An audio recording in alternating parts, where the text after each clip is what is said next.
Hello and welcome. My name is Kaylee Jo and I make content all about my experiences as a theater educator. And today's video is specifically for my fellow theater teacher friends because we have just tipped into the month of August, which means the first day of school is just a mere few weeks away.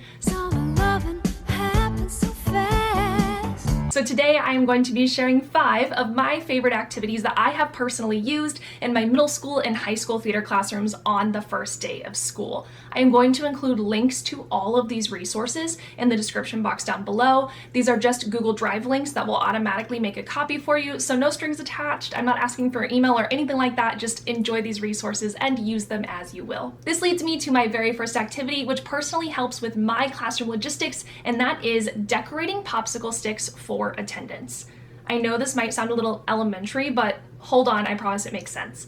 I spent a few years as a substitute teacher in middle schools and high schools. That means that 6 or 7 times a day, I would have to stand at the front of the room with the clipboard and absolutely mangle the pronunciation of so many students' names. It was really frustrating, it was a disservice to the students, and it took time out of our day, and I absolutely hated it. But there was one teacher who I loved substituting for because she had this really great popsicle stick attendance procedure. Here's the gist of it. At the front of the room, I have an area where I have a cup for each hour of the day. In that cup, there is a popsicle stick with each student's name and hour on it. So then at the beginning of the hour, I spread out the popsicle sticks as the students come in, they find the one with their name on it, they pop it in the cup, and that means that they are there for the day. And then right before I start class, I just walk over to the popsicle sticks, I see if there are any left on the table, I confirm that those students are really missing, and then we move on with our lives. It is quick, it is easy, and it is so incredibly helpful if and when I have a substitute in the room. So I briefly explain how this procedure is going to work to my students,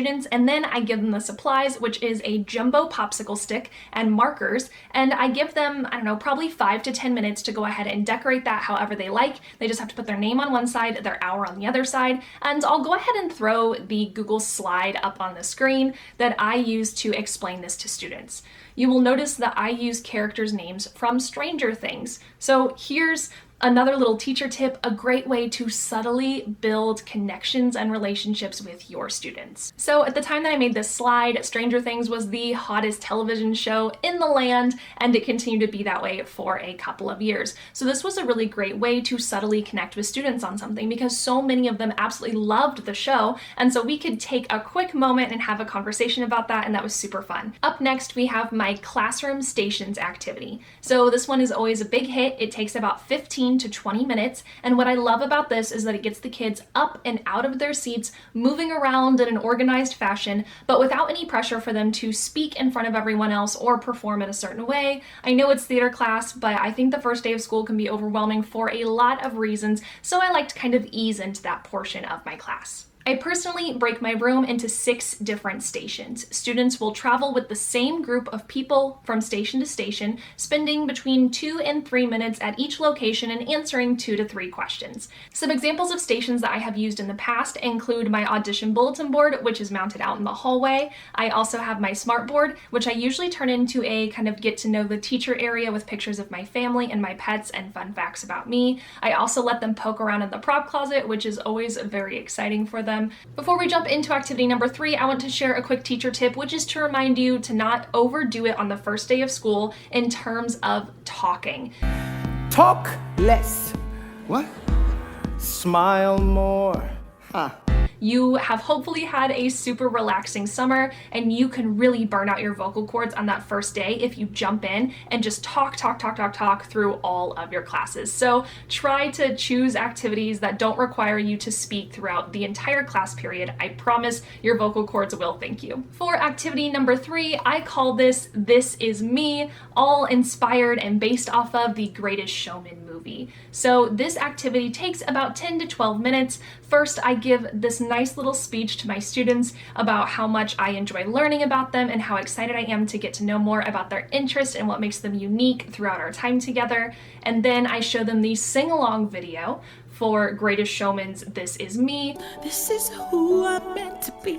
This is me. And they spend about 10 minutes working on this one-page get to know you worksheet. So this information is super helpful to me. It includes their given name, the name they want to go by, their pronouns, do they have any siblings, what do they enjoy doing in their spare time, favorite TV show, favorite music artist, and so on and so on. I keep this all in a binder for each class because I can go back and reference that at any point in time. So for example, if we are a month into school and I just have not made a great connection with Tommy. Tommy is really quiet, he doesn't seem to have really engaged with his peers very much, so I can open up Tommy's This Is Me paper and learn a little bit more about him. Getting to know you, getting to know all about you.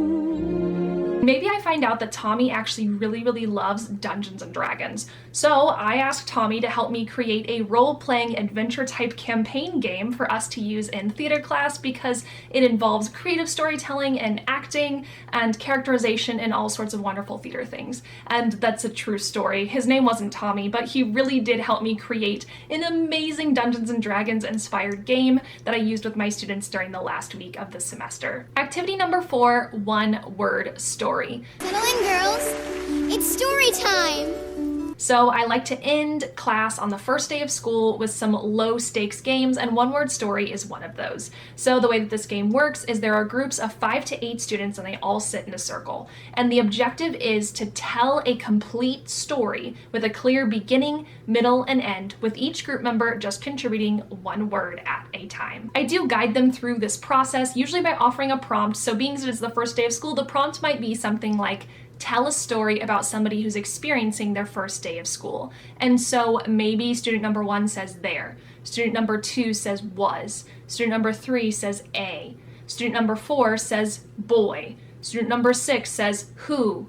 So they just add one word at a time. This is meant to go very quickly. It can become very fast-paced and very wacky. So this game can be super fun and creative, but it keeps everybody actively listening and engaged in the process. A quick side note, if you have any students in your class who are ELL or English language learners, this may be a game that you want to skip for now because it can be rather difficult for our friends who are not yet proficient in English, and we definitely don't want to make anybody uncomfortable, especially on the first day of school. And finally, we have activity number 5. This one is a fan favorite amongst my students. They are always requesting to play it, and I love it because it is an incredibly low stakes game that anybody can play. And that is look up, look down.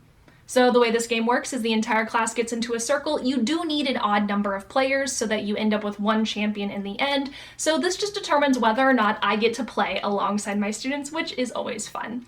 So I will act as the speaker. I tell everybody to look down. They're supposed to lock eyes with the ground. And then I will say 3, 2, 1, look up.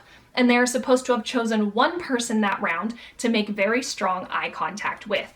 And if that other person happens to have chosen them as well, they are both supposed to yell out in agony, agony, and then collapse safely to the floor. My students absolutely love this game. It is super fast paced. Each round is probably only 1 to 2 minutes long, and my students usually request 2 or 3 rounds by the time it's all said and done. Don't forget, you can download all of these materials in the description box down below for free. If you need more inspiration for your own theater classroom, then please take a look at my channel and consider subscribing.